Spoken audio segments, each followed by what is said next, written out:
Iamtallboy Experience.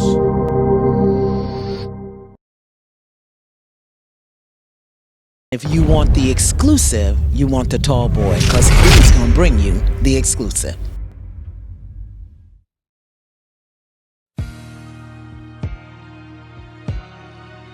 Iamtallboy Experience.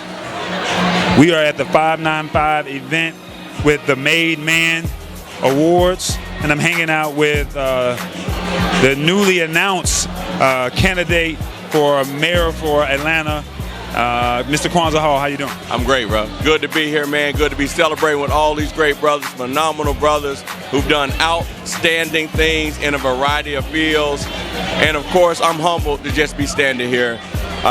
You know, I like to work real hard in our community and trying to make our city a great place, the place that we all love. And the only way that we can continue to do that is to lift one another up like Made Men is doing. And I'm just glad they came to Atlanta. They selected all these wonderful brothers here. And we got to keep building and keep doing this for one another so that we can support each other and be in unity as opposed to in strife and conflict. All right, let me ask you, what makes you the Made Man?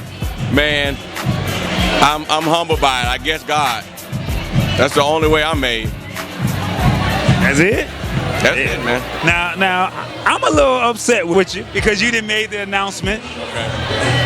And I knew, but I wanted to be the first one to officially announce that you were running for mayor. But now that it's out there, it's all good. I still love you. You're my boy. That's right. Can you tell us why you decided to run for mayor of Atlanta? I guess you call this the MMM edition.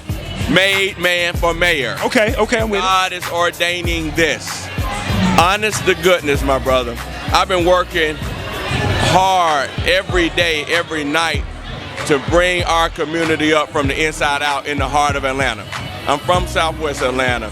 12 years elected to city council, 2 more years on the school board, and now we have an opportunity to usher in an even greater environment for the proliferation of African Americans doing great things like these brothers here and the other sisters in the room.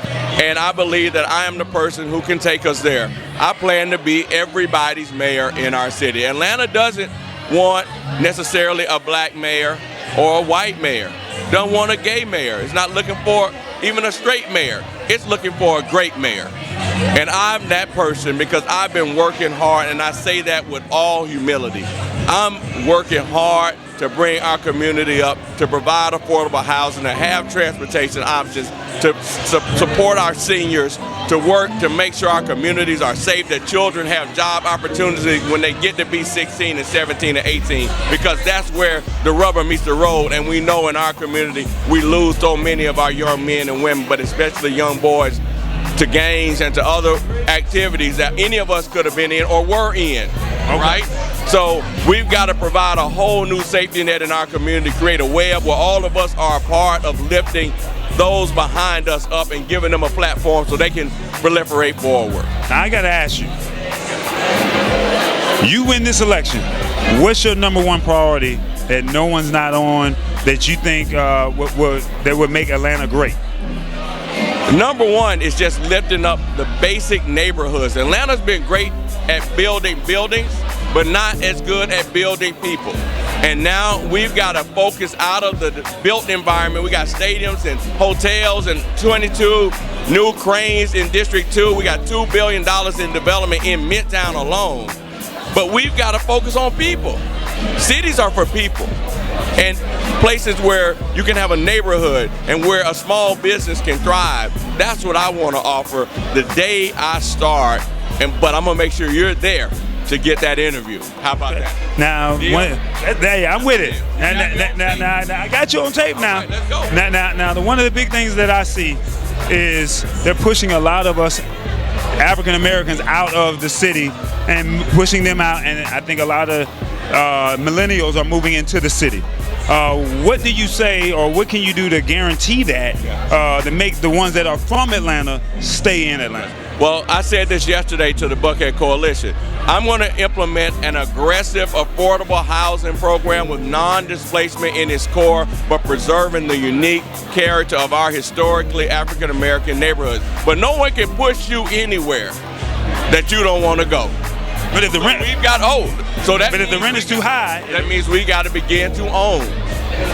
There's thousands of empty houses that are less than $50,000. They need some repair. But if we choose in this room to buy one house and rent it out to a family that needs it, you can provide affordability, you can provide an endowment for your family, you could even do a lease to purchase for that family. That's what we should be doing with the wealth that we have instead of just buying cars and shiny things and clothes. So I'm also going to challenge my friends in the community to redirect our wealth back into our community to only see it multiply so you can buy more of what you enjoy. I got two more questions. I'm gonna get you out of here because I know because the made man. I need to find out the made man mayor. He's got to break it down. We got crime that's really taking over Southwest Atlanta and some other areas as well. How do we make the community stronger and eliminate that for the city of Atlanta, make the citizens feel more comfortable? So I've been working with Fulton County Commissioner Marvin Arrington on finding items in our budget to prevent the crime. It's all about intervention and prevention. These are young people that were just like us, 14, 15 years old, who are doing the slider crimes or taking cars or sometimes stealing purses and things like that because they need an outlet. They need a source of income. They need something at home. They don't have the infrastructure.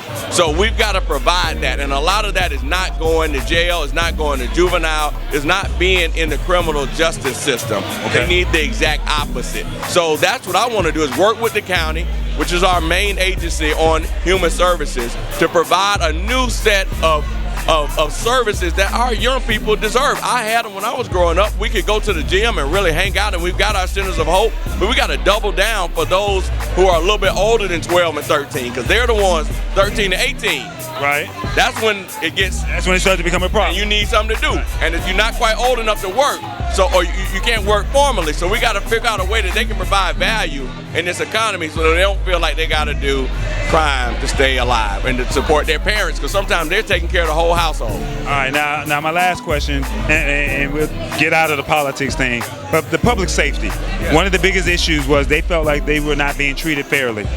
What do you do to ensure them that, as far as the police department, making sure that they're taken care of, making sure that they're happy to want to do the job, to bring police officers into the city?